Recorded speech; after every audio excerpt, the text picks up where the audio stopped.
I need to apologise and reflect on the last month or so before moving on to what is probably one of the biggest episodes of my Chronicle Crusade so far. Hello YouTube, Liquid Dream here with another episode of my Chronicle Crusade journey. As I mentioned in the pinned comment of my previous episode, quite a lot has happened behind the scenes since the last proper upload. On a personal level, I recently started a brand new job which has brought with it plenty of exciting challenges because at the ripe age of 52, I have found myself rebuilding my own little empire at a completely new workplace after spending the previous 12 years in my former role. It was certainly not an easy decision to leave somewhere I have invested so much time into. But sometimes life tells you it is time to move on and embrace a new challenge. Then, just as everything was starting to settle down, COVID decided to make an appearance and absolutely flatten me. The frustrating part was that it completely took my voice, and considering my voice is literally the tool I use every day to deliver training sessions, it couldn't have come to a worse time. Having only just started the new job, I had no sick leave available, so instead of that, I found myself working from home, coughing every couple of minutes while somehow still trying to deliver professional training sessions. It certainly wasn't ideal, but at least I was able to make things, happen and keep moving. Eventually, one evening I thought to myself, right, it's finally time to edit the next Chronicle Crusade episode. I was genuinely excited because I wanted to share everything happening around the new Diablo 2 season. But halfway through editing, my computer suddenly greeted me with that dreaded blue screen that every PC gamer fears. My heart honestly just sunk. A new computer simply wasn't in the budget, and with dozens of gameplay clips sitting safely on my PlayStation 5, I even considered editing the entire episode on the console and recording the voiceover separately. The more I looked into it though, the more difficult and frustrating it seemed, especially while my voice was still croaky and refusing to recover. So I decided to do something I rarely do. I waited. Sometimes life has a funny way of reminding us that not everything needs to be solved immediately. And thankfully, things slowly started falling back into place. I eventually found the replacement PC, transplanted my RTX 5070 Ti into the new build, managed to recover the last edited project from the old machine, which already felt like a massive victory, and although my voice was still far from perfect, I decided to keep the original narration instead of re-recording it all again. Sure, by the time the episode was released, some of the discussion around the new season was already a little outdated, but the message behind it still stood, and I wanted to preserve that moment exactly as it happened. Fast forward to today, and thankfully everything is looking much brighter.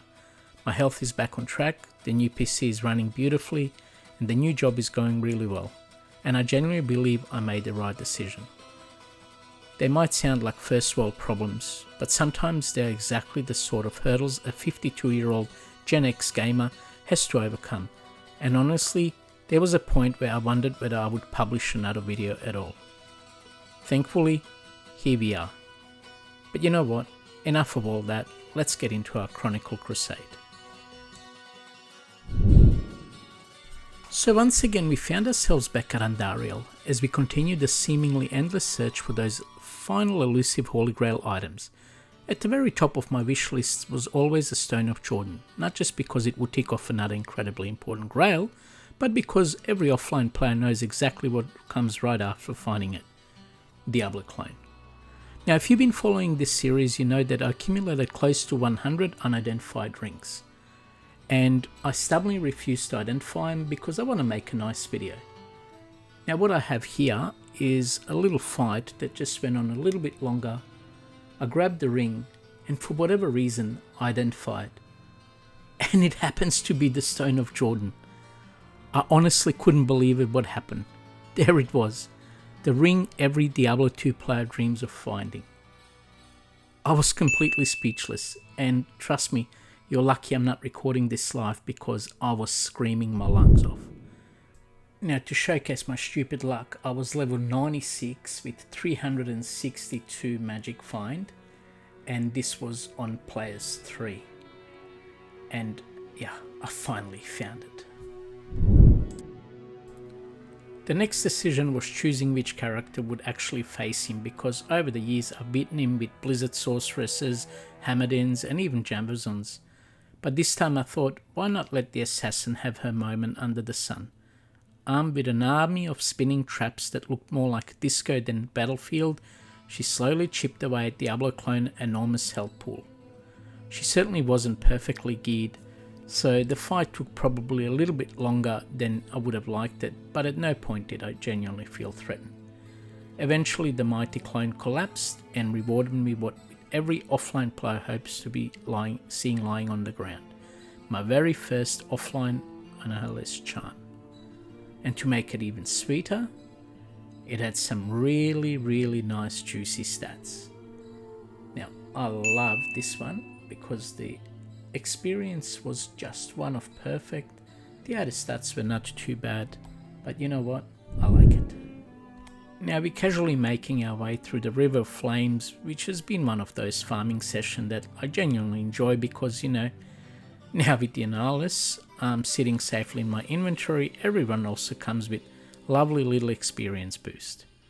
Well, Greybang thought he would deliver a nice little weapon for me, and I just obviously had issues with the stash, but once I recovered, I got a Doombringer.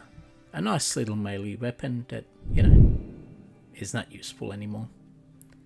Well, the Night Eater certainly lives up to its imitating name because the Stony Tomb resident hits surprisingly hard with those nasty poison attacks. Now, the location is one of my favorites, and it was practically made for a Blizzard Sorceress in my opinion. And here I got rewarded with a facet, and although it's not a duplicate facet, it's still a nice one that I can add to my arsenal. Anyway, all too soon that brings us to the end of this video. And honestly, I still quite can't believe what happened in this episode. After all this time, we finally found the legendary Stone of Jordan. And like any true offline player would, it was immediately traded away to summon Diablo clone, who rewarded us with a beautiful Annie, sporting some very respectable stats that will help us throughout the rest of the Chronicle Crusade. On top of that, we also welcomed Doombringer into the collection and added another facet jewel to the ever-growing star. The Chronicle Crusade continues full steam ahead, and very soon I'll also start showcasing all of the Warlock items that I've found along the way because of all the recent updates and patch notes. Genuinely feels like Diablo 2 Resurrected is entering another exciting chapter. And honestly, I could not be happier that I stuck with this game and that I'm still able to share this incredible journey with you all. If you enjoyed today's episode, make sure to like, subscribe and leave a comment letting me know what your best find lately has been. We are now incredibly close to reaching that 100 subscriber milestone, and every single subscription, comment and like genuinely helps the channel continue to grow. What started as a simple challenge to complete the Holy Grail has become something much bigger for me. A journey of constantly improving these videos, learning more about the game that I love, and sharing the memorable moments along the way. Until next time, peace out YouTube, and may Lady Luck be on your side.